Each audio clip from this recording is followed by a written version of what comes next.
Welcome to Books and Banter podcast. My name is Marcia Spence, and I'm here with Beverley Powell, the author of Rest, Rise, Reclaim, Leadership Lessons for Black Women Who Lead. Welcome, Beverley. Welcome. Excited to be here, Marcia. Thank you for the introduction. Thank you. Thank you.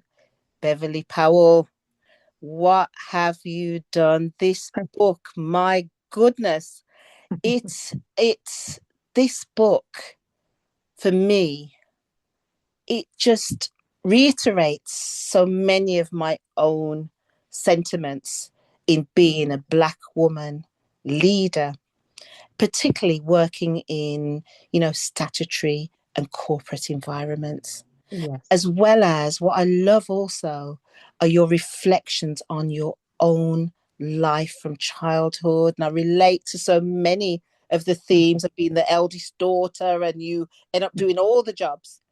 So, Beverley, why have you written this book? Yes, well, I felt as though it was time. I felt as though the book, it's deeply personal. It's a catharsis. It's a celebration and also of letting go. And I'm in my season of retirement. And over the years, many people have said to me, you must write a book. You must write a book. And it just reminded me of the famous quote by Toni Morrison, Mm-hmm. who said, if there's a book and you haven't seen the book, you must write it, Write more or it. less. He said, Absolutely. you haven't seen it, then you must write it. So I decided to do that. And whilst there's so many really good books over the water in the US, Yes. south of Birmingham, I felt as though there was no book that really spoke about the Black experience, the Black woman experience in Lancashire. And it's quite different in terms of Lancashire and the mill towns and the historical context of that. And I felt as though I wanted to write that as well. Okay. That's important, isn't it? I mean, it is important for us to hear underrepresented voices. So, Rest, Rise, Reclaim. Why that title? Well, I thought about the title for a long time, and actually, the title came at the end. I just put pen to paper and started to write the book. And the title came right at the end as I read through the actual manuscript.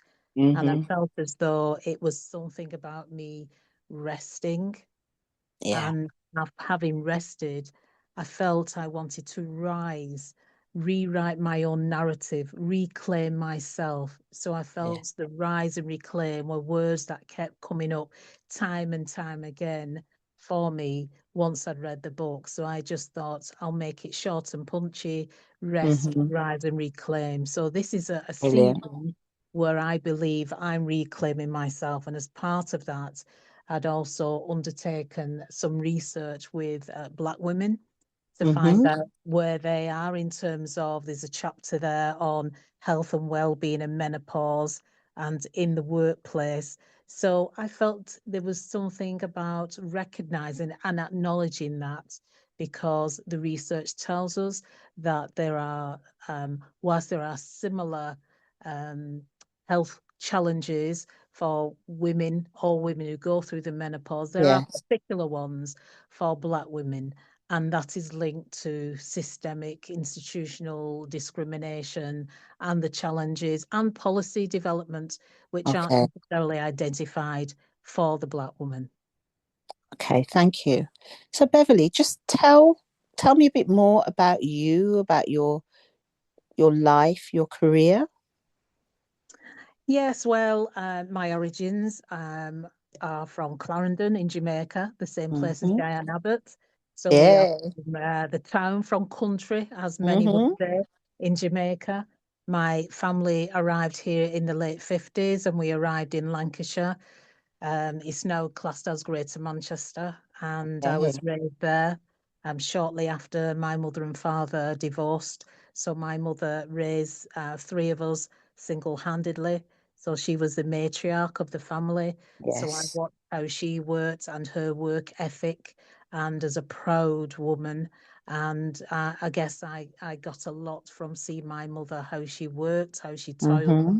and the challenges, because back then I was a child of the 60s, so it's before Yes. the Race Relations Act. So I Yeah. had many experiences that probably children today may not, or different experiences, through education, Yes. through just walking down the street and having to navigate safety, just walking down the street, and also the joy, as well as being Mm. around on Sunday, going to church twice in the morning, in the afternoon, Yes. going back for rice and peas, and Mm. granddad and uncles would be there playing dominoes Lovely. in the back or in the Lovely. bedroom. So there was lots of Yeah. joy and laughter, and I felt that was significant, and also the music.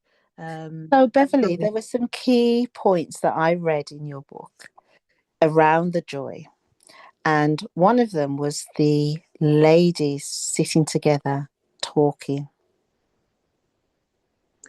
the ladies staying sticking together and Sitting talk. together, when there's a group of black women together, when your mom would have people around the house Yeah, and around women just sitting together and talking and laughing and having fun. That was yeah, definitely something really joyful that stood yeah. out for me. Yeah, and that is something that I got great, felt secure and happy being around black, beautiful women, because as a child, seeing things on TV and how black women or black people were portrayed was not how things were really. No. Narrative was established by the media, and so it was lovely just to be around the community, black women laughing, joking, joy, laughter, Yes.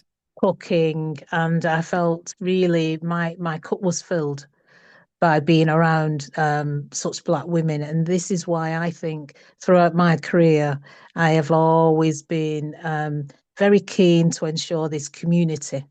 I think community is a big thing. I talk about partner in the Yeah. book, Yeah. and how that was, and Mm-hmm. community developed partner, how people had allotments and they come round with callaloo or whatever. Mm-hmm. And there was that Right. community, or a barber in the garage, some uncle was cutting hair, and so the community was tight in those Yes. at that time. And the children got a lot from it. We'd all go to each other's houses, we'd eat in each other's houses. Mm. Yeah, so there's a lot of strong community back then. Wonderful. And then another key theme is Northern Soul. Now, in my teens, Northern Soul was the music, you know, Northern Soul. And it's only through working with you, I realize Northern Soul comes from your part of the world. So, your love of Northern Soul, tell us about that. Yeah, Northern Soul, and actually moving into the 70s, 80s, it was more jazz funk, and Okay. the heart of it in the north. So people would come from all over England to go to Wigan Casino, and another club known as Cathinelli's, again, that was in Wigan, Mm-hmm. where I would frequent with a group of black girls, and we would go every Thursday, Friday, Saturday. We'd save up and we'd go there, and it was didn't drink. You was just there for the music, and you would Yes. dance, dance, dance, dance. And I think when I think about it, probably subconsciously, but that feeling of well-being, being Yeah. amongst um, the community, and also there was lots of white people who would go there for the music. Yes. So there was nothing Absolutely. about racism or No fascism. That was not the case. You went for the music, you music. buy records outside of the club, Yeah. um, and it was that. And also, lots of jazz funk groups came from Manchester, and we Mm-hmm. would follow these groups and clubs, and I got a lot from that. And I think that it may be different in London, but it was very distinct and well known back in Lancashire, around Wigan Casino, jazz funk, and around Manchester as well. Sad Sweet Dreamer, the Yes. group that sung "Can You Feel the Force," the Real Thing Yes. in Yeah. Liverpool. Back in the day, Yeah. those were our tunes. So Wonderful. again, good times, good times. Good times. So, Beverly, the subtitle of your book is leadership lessons for Black women who lead. Can you tell us about a bit about, because I know it's vast, your Hmm. leadership journey? Gosh, oh, gosh, don't know where to start. Well, firstly, what I'd like to say is that everybody's a leader, and quite often over the years, I've had conversations with Black women, and they've often depicted themselves as not being a leader because they're not a senior manager or a director or whatever. And every one of the Black women I have spoken to over the Our years leaders. are leaders. They are leaders. Yes. By role modeling, demonstrating their work. And so my career, I guess I've worked in commercial as a Mm-hmm. leader, as a manager, and I spent 14 years working in the police service. I Mm-hmm. worked my way up and worked directly with the senior command team. And particularly significant to note at a time when Stephen Lawrence was murdered. Mm. A number of us have wrote in the book when we developed and convened we called it Black and Asian Police Association. And Mm. we were there to challenge and work with the system after the damning report and recommendations from Sir William Macpherson. Uh, Yes. and subsequently, after 14 years, I took a career break and went and was appointed into the prison service. At that time, I'd studied my criminology and Mm-hmm. child psychology and was appointed to lead and readdress the risk assessments that was not fit for purpose in a Category B men's prison after the untimely murder of the Muslim teenager Zaid Mubarak, and a Mm-hmm. damning report was put across the desk for all prison services, prison places, that they must implement some of those recommendations. And one was to have a diversity manager. So leading in those areas, it was often a place of solitude. I was the only Black senior manager, certainly in the prison service, managing white 6'2" males. Mm-hmm. And yet 30% of the prison population at that time, if not more today, were they look like me, Black, but Yeah. or overseas. So that was a challenge. And then moving from there into the NHS, into a foundation trust was where I first cut my teeth in the NHS to Mm-hmm. help drive through the Equality Act, the single equality scheme as it was at that time in Mm-hmm. 2009. So 7 years in a hospital foundation trust, and Oh, then moved on to work regionally and then nationally at policy level for NHS England. okay. Wonderful. Wonderful. Wonderful. Vast, vast, vast experience. Beverly, who should read this book?